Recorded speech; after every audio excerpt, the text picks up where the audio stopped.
One reflex that I really want you to test, and I'm going to give you some time to ask questions. So one thing I'd love for you to test is a reflex called the VOR. So the V stands for vestibular, which we went through before. The O stands for ocular, which is eyes, the movement of our eyes, and the R stands for reflex. So the VOR.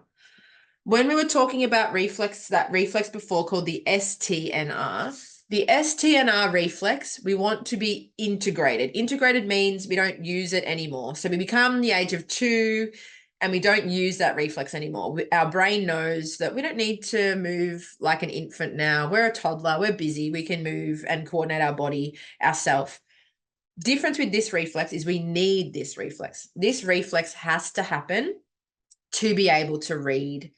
And this is the reflex that is going to explain why the crawling, climbing, spinning, dancing yoga is so important. We need activities like yoga where we're upside down, dancing where we're spinning, gymnastics where we're tumbling. We need this vestibular system to happen before we go to school. We want a really smooth vestibular system before school, or reading's going to become really tricky. So what I want you to do is look at this star. And as you're looking at this star, I just want you to turn your head. So turn your head, but keep looking at the star. And what you'll feel is when your head moves in one direction, your eyes pull back in the opposite direction. So you can keep looking at that star. If you don't get your eyes to pull back, when your head goes this way to go that way, your eyes should come back in this direction and pull back so you can stay focused on this star.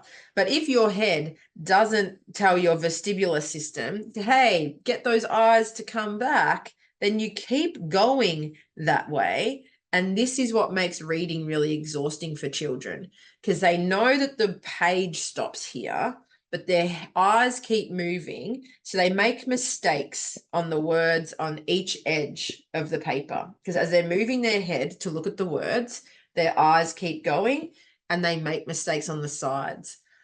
I'd love for the children to already have this reflex by the time we start school. So as we get into chapter books in grade 1, 2, which gets harder, wouldn't it be amazing if their eyes stayed on the page? So how we do this in a playful way is activities like balloon tapping, but we're not just going to aim the balloon and tap the balloon straight to their face. We're going to tap it in all different directions, because I want the head to follow the balloon, but know that the eyes need to come back, pull back, and stay focused on the balloon. Balloon tapping activities are fantastic.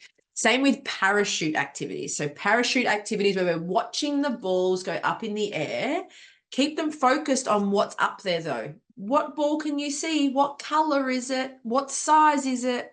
Also on the parachute games, I put a few different things on there. So I'd put a couple of the ball pit balls on there, put some beanbags on there, put some, my favorite thing is put pom-poms on there. Pom-poms are smaller to watch when up in a parachute versus a beanbag.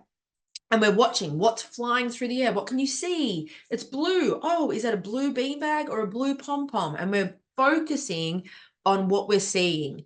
Parachute games are great for fun, but we're noticing that children are getting really excited and distracted in parachute games. Bring them back. What can you see? What's floating in the air? How high is it? Which one's the highest? We're going to build up that VOR reflex in a fun way rather than just looking at a star and turning your head. Other activities which are wonderful is activities with dice. So when we're rolling a dice, you can have any number on it, or you can have jump, hop, skip. You can put anything on it. When we're rolling a dice across the table, we're tracking it so that visual pursuit, we're tracking it with our eyes. If we roll it to the side of our body, our head has to move, but our eyes have to keep looking at the moving dice. So dice games board games are great, but if you have dice games for yoga, so you can have different yoga pictures on it. You could have a dice for numbers. So when it rolls on a number, I throw the ball into that number bucket. It might be a shape. So if I find a star or a circle on it, I throw the beanbag at that shape, or I go hunt for that shape. When we're watching rolling, moving objects with our head and our eyes, we're going to build up this VOR reflex. So it's really, we don't need to go down the path of learning to read books and flashcards unless the children love it. There's no need to add that into our programs. We want the body to crawl and run and hop and jump and skip. We need those skills as a basis for our learning before we worry about any other reading, writing, using scissors, drawing pictures. If we skip past the foundation of our motor development, then we are going to hit road bumps in these other areas, because the brain is learning every single skill as a pattern. It's not an age when you learn these skills. It's not a race to learn these skills. It's every skill is learned in a pattern of movement. And if we skip past one, we rush through it, we miss it, then that we can see it in their development and their learning comes out at a later time. So